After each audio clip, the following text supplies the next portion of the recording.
AFC West being built into a juggernaut division in the NFL. It's going to be hard fought. Let's preview some of those teams, players in camp getting into the AFC West as we approach rapidly the 2022 NFL season. Coming up right now on Peacock and Williamson.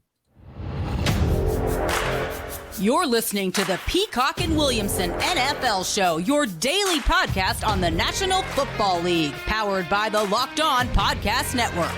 Your team every day.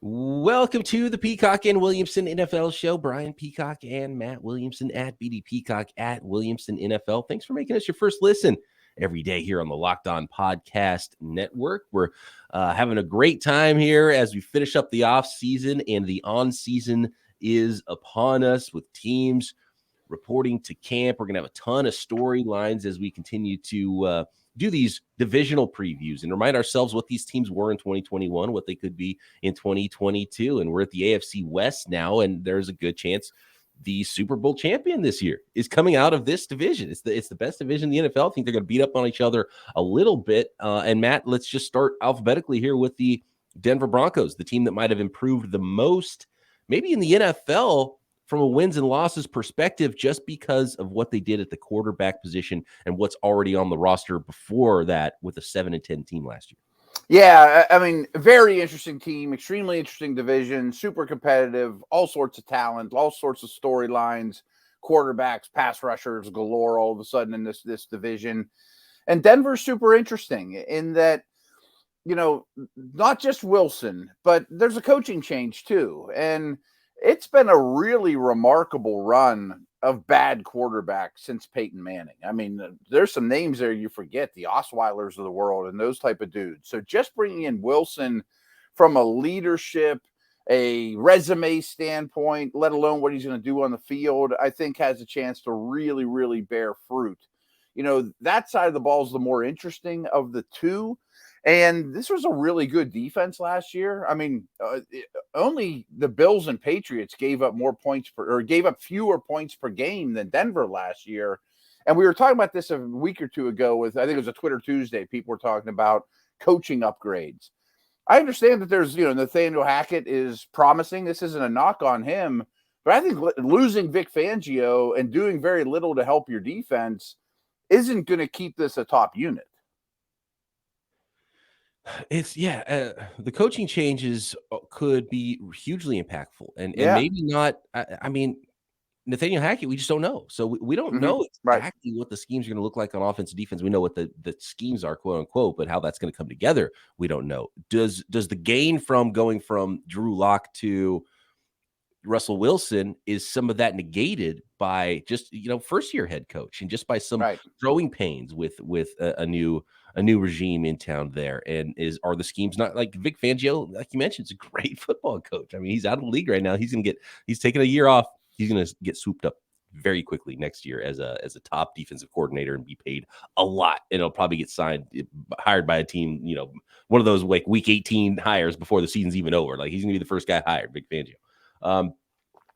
So it's possible the defense does take a step back, even though they've got a ton of talent there. So that's where this team becomes the most interesting. Are they just a powerhouse juggernaut, or are they just moderately better than they were last year? That'll be something that I'm excited to find out in 2022. I do have a quick question that pops into my mind, because when you go back to the 2021 draft, and it was such a good quarterback draft that year, and they passed on Mac Jones and they passed on Justin Fields. Right. It was the 8th or 9th pick the Broncos had that year, and they went with a cornerback. But now they were able to get there, and maybe that even informed them to like, okay, well, we skipped on quarterback there. We got to go do everything we can to get a quarterback now. So they ended up with Russell Wilson. Are they much better off because they did pass on those quarterbacks, because it forced them to go do even more this offseason at quarterback? And, they got a stud young corner in Patrick Surtain, who we're going to be talking about as, I think, one of the best corners in the league after this year. It looks pretty good. I mean, obviously there's some hindsight there. And the fact that Surtain is right near the top of the list, if I were drafting corners right now in the league, and there's a lot of good young ones. I mean, I think he's going to be a perennial top 5 guy, which is really hard to do at that position. So they certainly didn't miss on the pick, So if for example, Carolina, who is in the same boat, I think J.C. Horns would be really good. But if he ends up, washing out, it'll look a lot worse than, but at least we got a Pro Bowl corner. And unlike Carolina, they have Russell Wilson, who's a Hall of Famer too. So, yeah, I think they're sitting pretty if you look at just those 2 years together. The 2-year rebuild probably went about as well as it possibly could. Quick coaching note, too. Like I said, Fangio is going to – just his absence, I think, will hurt the defense because he's as good as they come. And someone that I know, reasonably well from his time here, Mike Munchak isn't the offensive line coach anymore either. And he makes chicken soup out of chicken droppings, So right. Two of the best in the league at what they do aren't there, but Wilson is, And again, I'm not selling Hackett short. He might be tremendous. He's just an unknown.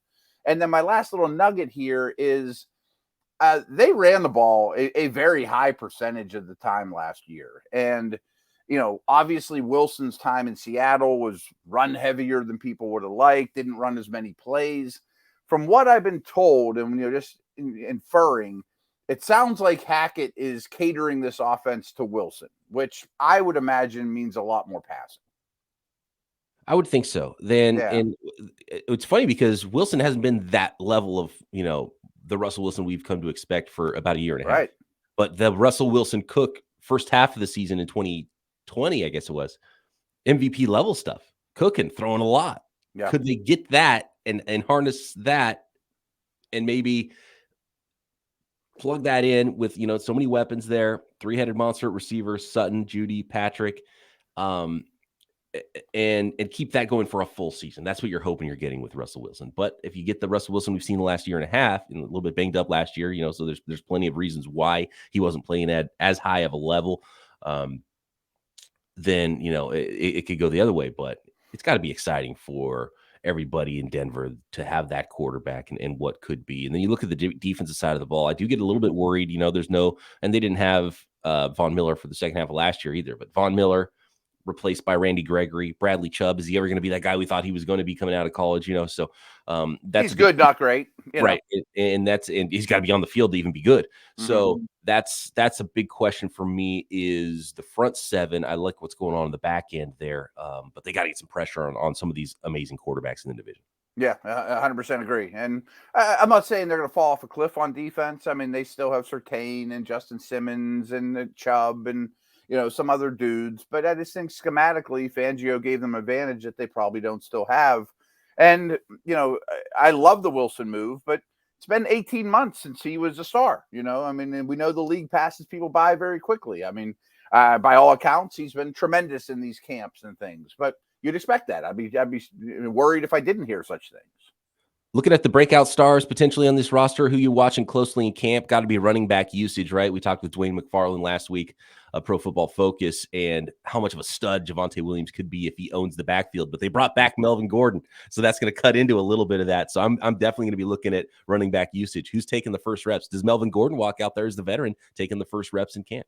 Yeah, I think Williams is going to be a superstar.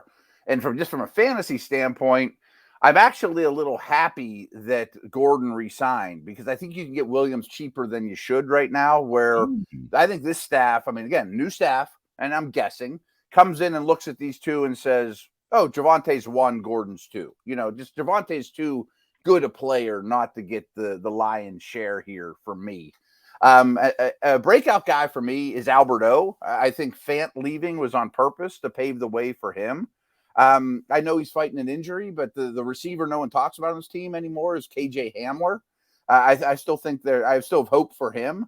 And Draymond Jones is a defensive lineman here that is a lot better than people realize too. He's just a name I want people to know that is a real up and comer.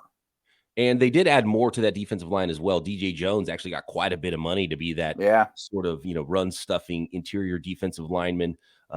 He played a lot of that one technique nose tackle for the 49ers, and he's really good at it and really disruptive and a penetrating type of a player. And they paid him a lot more than I expected an interior defensive lineman that's more of a two-down guy in DJ Jones to get. And then they drafted Nick Bonito, sort of speed edge rusher in the second round too, coming off the edge. So there's an opportunity for a really nice defensive front there, maybe if it doesn't have the star power of Von Miller anymore.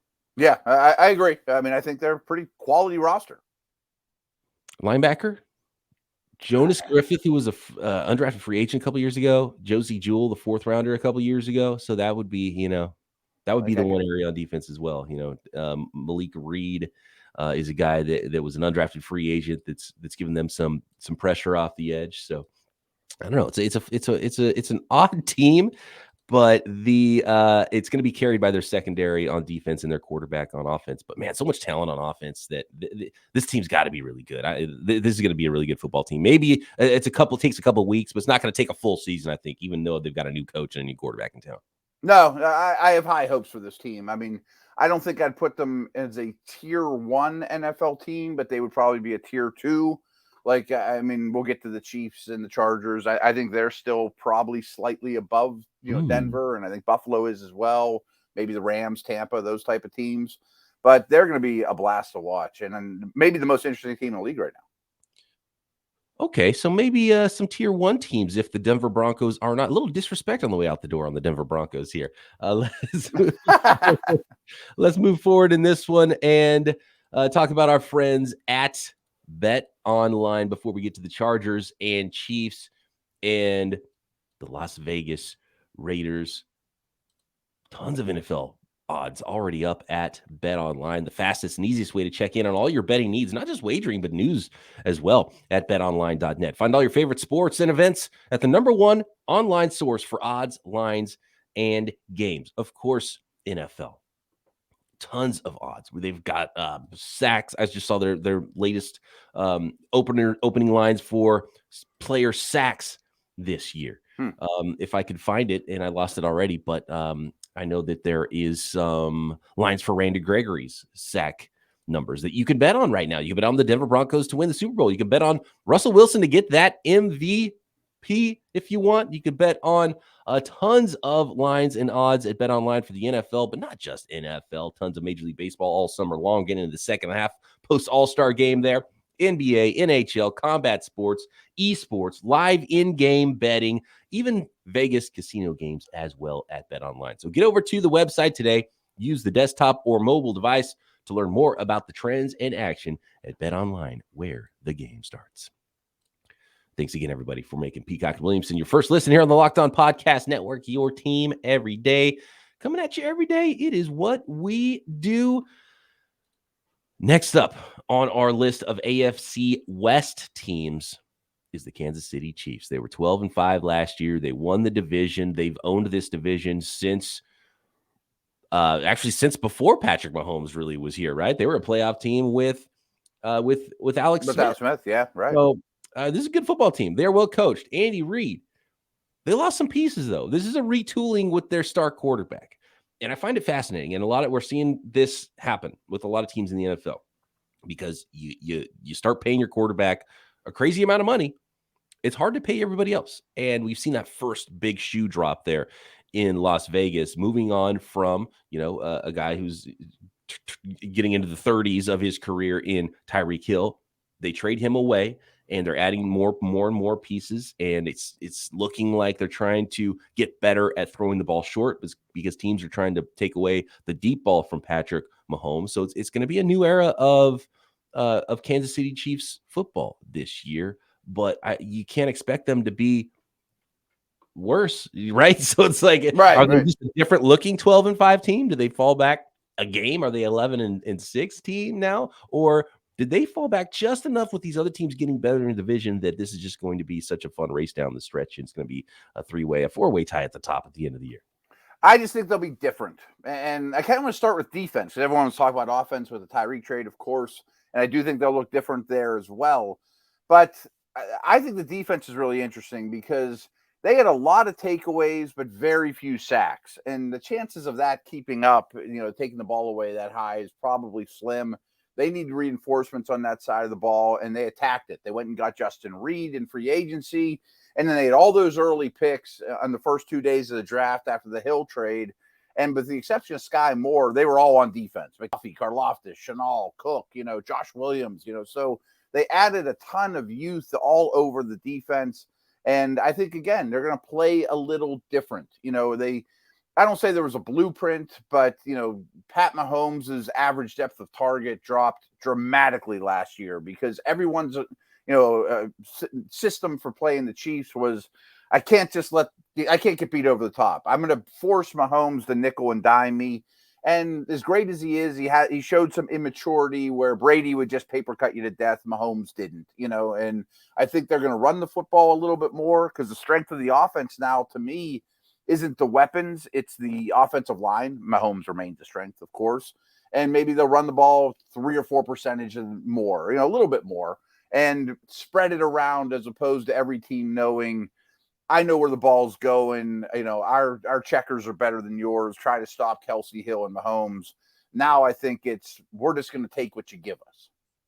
It was the most fun part of the arms race in the offseason in the AFC, and specifically the AFC West, to watch teams target defense and not try to outscore the other opponents with their roster moves in the offseason. Every team added to their defensive line. Every team added to their secondary in the division. And you saw it with the Chiefs too. They said, okay, Russell Wilson's coming. We already got to deal with Herbert, Carr in the division. And so we're going to go get Karlaftis and Trent McDuffie in the first round. Yeah. We'll replace Tyreek Hill later with a group of people. Basically, they went and got Brian Cook in the second round as well.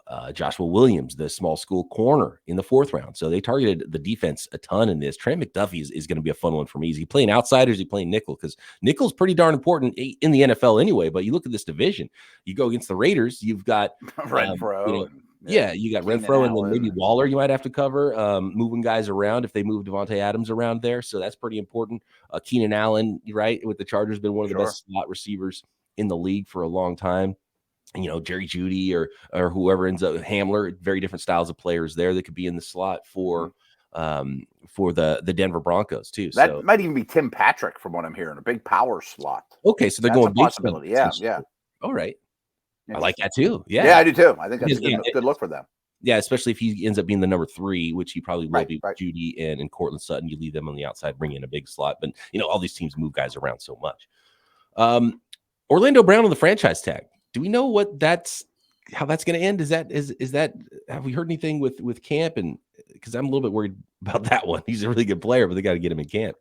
I have questions about him, to be very honest with you. I know they invested a lot in him. He's a certain type of player. I don't think he's franchise tag worthy, let alone, making him a top 5 tackle in the league in terms of, what he demands on the open market, that type of thing. But you've invested so much in him. You're in it to win it. Sometimes overpaying makes sense. And I think he'll get paid. And at a minimum, he'll play out this year on the franchise tag and go from there. But I think that could be a contract they regret 2 or 3 years from now. And we might be reading salary cap casualty, Orlando Brown, Right. Yep. Franchise tag. They can do it twice too. If the season doesn't get that long-term deal done.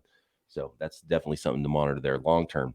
And potentially even short term if it causes some problems. Sky Moore in the second round. Sky Moore is the guy I'm going to be watching in camp. That is the guy to watch in training camp for potential breakout opportunity. He's not going to be Tyreek Hill, but he's a nice player. But you've got Juju Smith-Schuster in front of him playing a slot role. So Sky Moore's got to beat out probably Mecole Hardman or Valdez-Scantling on the outside to be able to get a starter's amount of reps there. So there's a lot of bodies, but I have no idea how targets are going to be. And actually, they've from the reports I've seen, they like Justin Ross too, the undrafted free agent. Yeah, he's kind of sneaky too. Yeah, who's had some injury issues, is why he fell all the way out of the draft and didn't work out well. But they've added a lot of players recently, and Josh Gordon's still around on the roster, which I kind of forgot about. So Marquez Valdez-Scantling is unique because he's an outside-only X-type receiver, downfield type of guy. You know who he is. You know what his role is. The rest of these guys, I'm interested to see how they all filter in. I guess Juju Smith-Schuster, you know exactly what he is too. So, tough guy slot, short target depth, and that kind of thing. So it's kind of almost Sky Moore versus Mecole Hardman, I guess, is the way to look at this. I think so. Valdez... A couple notes, you mentioned Ross. I'm glad you did. He's been my favorite last pick in rookie dynasty drafts guy. Late, no one there you really like. Just throw him on the roster, see what happens. I think Juju, Valdez-Scantling's getting a lot more money than Juju. So that tells you what they think of those two. They're very different types of players. I think my least favorite receiver is the incumbent, Hardman. He never really did it for me, and I just don't really see it. And I think these moves indicate they don't have a lot of faith in him either. Yeah, and of course, I mean, could Travis Kelsey's target share go up? Could he have the best fantasy type season of his career now, even though he's on the back end of it? Because I know you've talked recently about, well, maybe Travis Kelsey's not going to be the dude anymore just because of, age and where he's at, but he can still get open and he might see the most targets he's ever seen. Yeah, again, fantasy tight end talk. I may regret this to no end. It's just his combination of age and even more attention worries me a little bit, just for overall production at the end of the day. I may eat those words like crazy because he probably will lead his career in targets. He's a superstar player that doesn't look like he's slowing down. I just thought that he benefited from Tyreek more than the other way around. I think if you ask defensive coordinators across the league, who do they fear more in the league than Tyreek Hill over the last 5 years? The answer would be zero people. That he was the most scary offensive player in the whole league. 12 wins. Are they a better team than they were last year? Or are you predicting fewer than 12 wins this year for the Kansas City Chiefs? I think it's probably under, but I would say they're not necessarily a worse team. Like, I think the defense will be noticeably better. I think they'll be more well-rounded on offense. Getting the 13's tough, though. How many are you going to win this division? Although Andy Reid owns this division. I'd place it at 11.5. Kind of. Yeah, it's a good number. Because they get to 12, but it's hard to predict better than 12 with the competition that's rising in the division with them as well. Mm-hmm. And in the entire conference. I don't know any breakouts for this team. I think it's kind of the Sky Moore thing. It's like I was going to say McDuffie and Moore. Yeah, does he jump out as a rookie? Same with McDuffie. Do those guys show up early, or are they sort of especially with Sky Moore, are they just sort of blocked by other players during their rookie seasons because a lot of other players on this team are already established? Yeah, I mean, a lot of the young linemen broke out last year. And I just want to mention Nick Bolton's name. He's one of my favorite young linebackers. I thought he was phenomenal as a rookie, which is rare for linebackers. So people don't realize it. Yeah, he's a good one. He's a good player.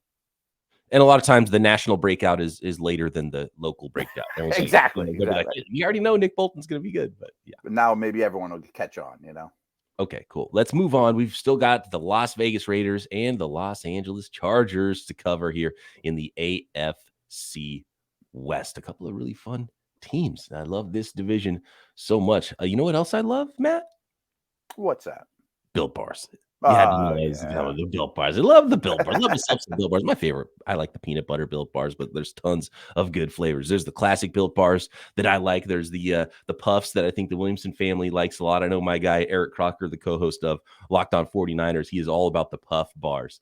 He loves them so much. The birthday cake puff is his favorite. Tons of amazing flavors at built.com. And if you're wondering what makes Built Bars so great, it's because they're a protein bar that makes you feel like you're eating a candy bar, like you're getting something really good. And it's amazing how they're able to keep the calories low, the sugar low in Built Bars with all that protein. 17 grams of protein in most Built Bars, only 150, 130 calories in most Built Bars, 4 or 5 grams of sugar in most Built Bars. It's unbelievable. That combination of high protein, low calorie, low sugar is what you are looking for, and they are all delicious. A lot of Built Bars are covered in 100% real chocolate, so you really feel like you're getting a treat when you reach for that Built Bar. Tons of amazing flavors. Coconut brownie chunk puff is the newest at built.com. Seasonal flavors come in all the time, and you can get a mixed box if you're not sure what flavor of Built Bars you want to try first. And best of all, you can get 15% off your order with our promo code. Just go to built.com, use promo code LOCKED15 to get 15% off your order. That is promo code LOCKED15 for 15% off at built.com. The Las Vegas Raiders are an interesting team. They went through a really, to put it nicely, just a weird season last year. That was an oddball of a season. Right. They still came out with a 10-7 record, which you kind of forget about, right? Because they were the second place team in the AFC West, and they brought in a superstar wide receiver, Derek Carr's old Fresno State teammate in Davante Adams. But I still worry about the defensive side of the ball, although they've got an amazing pass rush combo of Max Crosby and Chandler Jones. So which side of the football do you want to start with first, Matt, with this team? Let's start these since you mentioned that. I do think Crosby and Jones could be right there with Bosa and Mack, who we'll talk about here coming up here in a minute too. I mean, Crosby's better than you think. He broke out long ago. I hope Chandler Jones can remain a star. We haven't seen him in a little while. A couple things on defense. We've talked about this a lot the last couple of weeks. By far the least blitz in the league. And I'm sure that won't be a super high percentage, especially because you have Crosby and Jones. I don't think you'll need to. But very few takeaways. And they took the ball away 15 times all year. So I bet that goes up. It's just one of those things that's bound to kind of get back to the mean. I don't love the defensive talent, but like yards per play, they were pretty good last year. It's a couple things too. Like they were greatly outscored for the year and still won 3 more games than they lost. Their turnover differential was -11, 6th worst in the league. Still won 3 more games than they lost. I mean, is that fluky or are they pretty good at this stuff? But new coach, and you mentioned all the distractions last year, Gruden, Ruggs, on and on and on. And they overcame that. And, I'm talking numbers here, but I think there's some toughness and some calluses that grew, especially with Carr as a leader, that I think is really impressive. So we'll see. I mean, my hunch is, when they made the Josh McDaniels hire, it was probably, all right, Josh, we're on the fence here. Should we go all in and trade for an Adams, or should we trade Carr and totally rebuild with a ton of picks? I thought this offseason could have gone either way for the Raiders. It absolutely could have, yeah. And they might even rethink that next year if it doesn't go great for them. And they may really regret it, right? Yeah, you love Chandler Jones and Max Crosby coming off the edge, right? But if they are going to go, because we talked about what that scheme was, that's a big scheme change. I think potentially on both sides of the ball here with the new coaching staff. So they're going to go man heavy. It's going to be more of that Patriots style of defense here with Patrick Graham as defensive coordinator versus what Gus Bradley brought to the Las Vegas Raiders. Mm-hmm. Do they have the athletes they need in man coverage on the back end would be my question. And I would say that no, they don't. Jonathan Abram is not even that type of guy as a strong safety. But even if Trevon Merrick, who they drafted in the second round last year, is a nice free safety, Rock Ya-Sin and Trayvon Mullen and Amik Robertson and Nate Hobbs and they're okay. You're going to lock guys down in man coverage with that group. So that's the question I have on defense. Love the edge, but they might have some problems covering guys on this defense. So it might be a work in progress. They're going to need to outscore people. And this, even when you look at Adams and Carr, is this, Darren Waller and Hunter Renfrow, and you like all those things, but are they going to outscore the teams in their division? I don't think so. Yeah, right. I mean, does that mean they're better than the Chiefs and Chargers and Broncos, on offense? Maybe. I think the weaponry can hang there, but I do think there are some roster holes. I mean, you mentioned the secondary. Mo Riggs going to be my breakout guy. I really like him, but the rest of the secondary I have major concerns about. Same with the second level guys on defense. Jayon Brown and Denzel Perryman are fine, but they're not difference makers. I don't think their defensive tackles are particularly good. And then the biggest weakness in the team to me is the offensive line. I mean, I look at Colton Miller and then a bunch of below average starters. Like, this could be right there with the Bears as the worst team in the league on the offensive front. I did really like one of their sneaky draft picks in the 3rd round in Dylan Parham, who's personal player up front that I think could earn a starting job. So, maybe there's a breakout player that, nobody's going to end up talking about this year because he's an offensive lineman, 3rd rounder, but he could be a starting center, maybe a guard. He played offensive tackle in college as well. So versatility there. I don't know where he's going to land. My guess is long-term center just because of his body type. Mm-hmm. But, he'll help. Yeah, that'll be nice. And another player I'll be watching in camp, if I had to go breakout, Josh Jacobs is a good player. Kenyon Drake, those are good players, but they've never been the guy. I wonder if Zamir White could make a little noise in that backfield, the 4th round running back that they drafted this year. I wonder if you noticed I picked him up early in our dynasty rookie draft this year because I think Jacobs is going to be gone. I think Drake is going to be gone.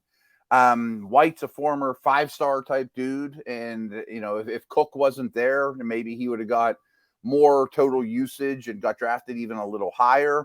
this is more of a fantasy nugget, but my worry when I took White was I hope Josh McDaniels doesn't turn this into the Patriots backfield. And there's Brandon Bolton sitting there. He's going to get all, right. Yeah. So none of them are valuable because they're all just kind of used a little bit, and Bolden's taking the receiving usage. And that could happen.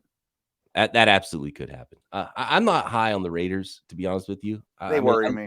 I think it's a good story with Carr and Adams, but I think it's going to take a little while. I think maybe they should have blown it up. I probably would have leaned that direction too. I think Chandler Jones and Adams are tremendous players, especially Adams. He might be the best receiver in the league, but 2 years from now, you might look at it and be like, we're old and we could have used those first round picks and our line's a mess and cars are getting hit left and right. Like, I think this is a risky team build. It's not like the Bears either, because you know how the Bears they blew their thing up, and you can wait a couple of years and hope Aaron Rodgers isn't there anymore, and then maybe go win the division. And who knows, maybe you end up having Mahomes and Herbert aren't going anywhere. Yeah, you can't outweight Herbert and Mahomes either. So what do you do if you're the Raiders? You just kind of got to go for it, I guess. So I can see where they ended up. And you got to remember the area of the country they play in. I mean, Vegas probably isn't the best city for a 2-15 rebuild in draft picks, and and they just build a stadium and let's win some games, and their games are going to be super exciting. I mean, I'd love to go to a Raiders game this year. I didn't think about this. We got to move on to the Chargers. We're out of time, but I didn't think about this. It was a very un-Bill Belichick like move to go get a Davante Adams in the offseason for Josh McDaniels. I wonder if he was looking at his old team and was like, you know what, that kind of sucks not having any star receivers. Let's go get somebody who can get open. Yeah.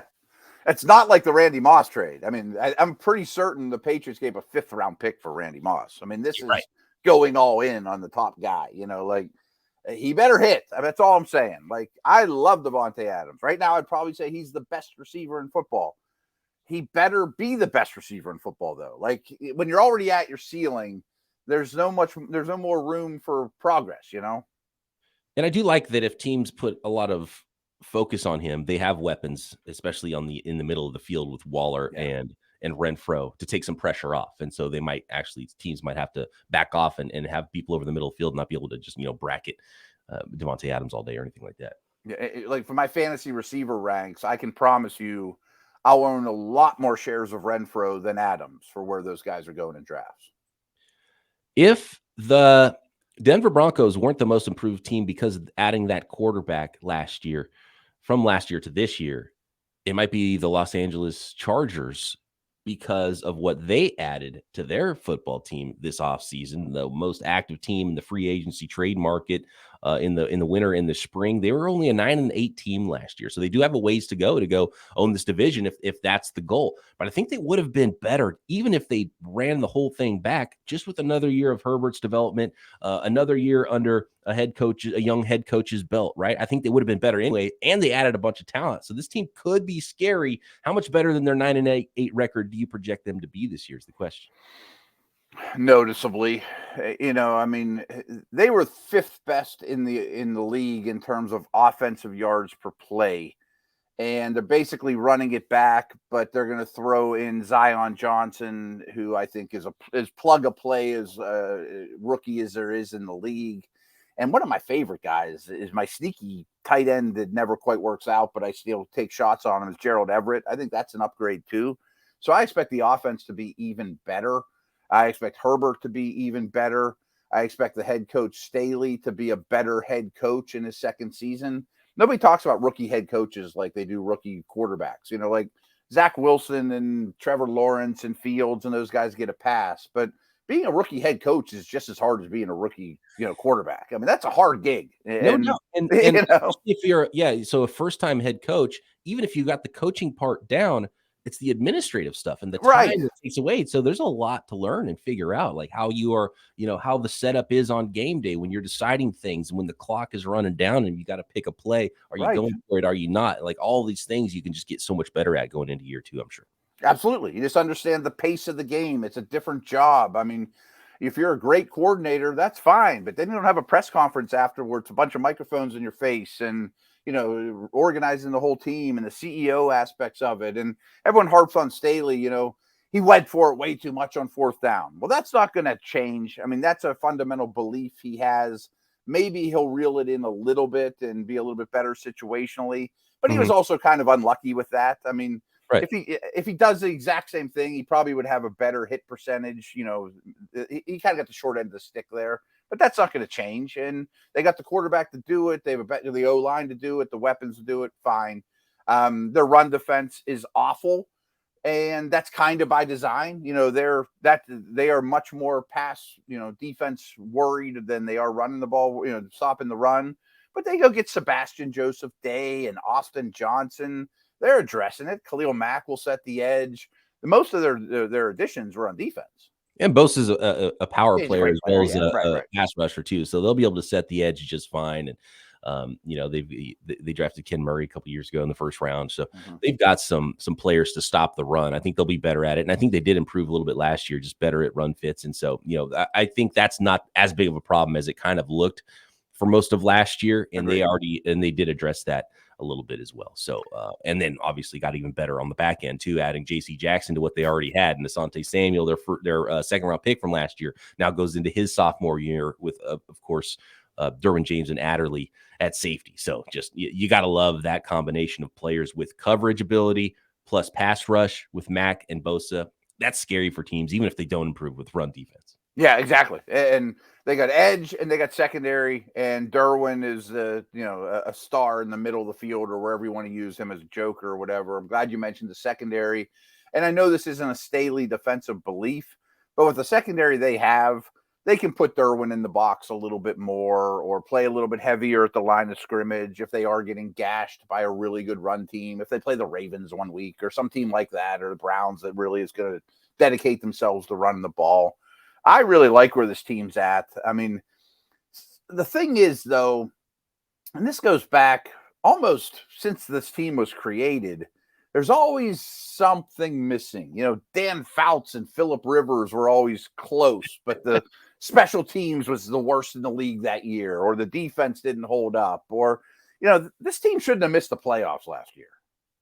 They were already too good. So that's why I thought if they ran it back, they were going to be a better team just anyway. And then they added some talent. Much, and I love the Zion Johnson pick. It's really hard to find someone who's a breakout player. I guess you could go to Isaiah Spiller, the backup running back to Austin Eckler. What's that backfield going to look like? I'll definitely be paying close attention to that one.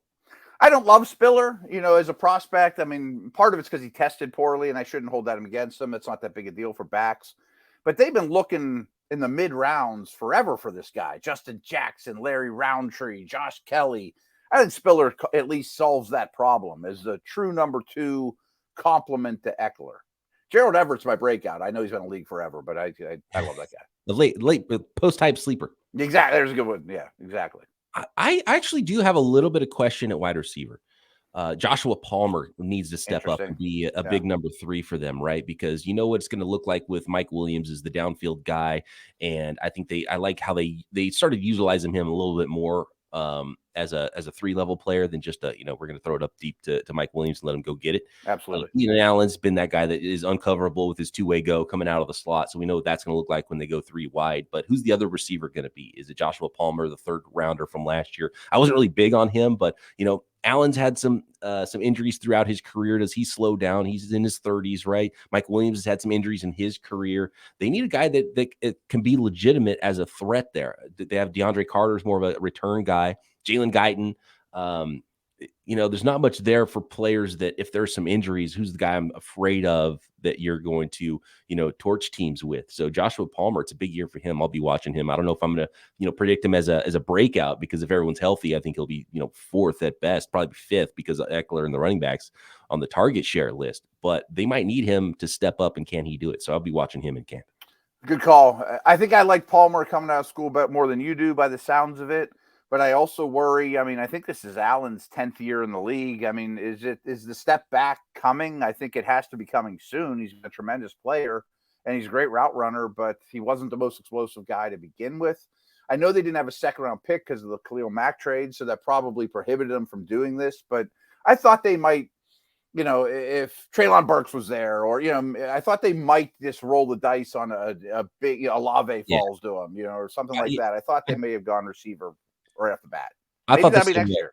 And maybe not even in the first round, but I thought there was an opportunity for them to target a receiver in a deep receiver class, just to have someone that they're developing. Because you draft a guy next year, and then maybe you have to wait a year before he's ready too. So that was one of the things I think they maybe missed on, was to look ahead at wide receiver a little bit more. But I'm sure they like Joshua Palmer a lot more than I do. I think they do, but wouldn't be terrible to have one more. Right. Okay, that is the AFC West. I think clearly I don't even have to ask the question that we both believe, right, Matt, that the Chargers are going to have a better record than their 9-8 record last year. Yes. But every team in this division can't have a better record, right? Is there enough wins to go around? So it's going to be fun. Love this AFC West team. I love how these teams compete with each other and then tried to go double back with teams getting better at quarterback. Okay, well, let's go get their quarterbacks with pass rushers. And it's fascinating to watch these teams, have an arms race. And so I can't wait to watch this NFL season. I'm just getting so pumped, and teams, showing up at training camp and now looking at these matchups and how these teams have actually formed. So fun. And that's why we're able to do this every day, Matt, right? Absolutely. Matt and I coming at you every day through training camp, all the biggest stories through the entire season. We've been here through the offseason. Of course, we'll be here with you every day through the regular season and beyond. Matt and I back tomorrow right here, Peacock and Williamson.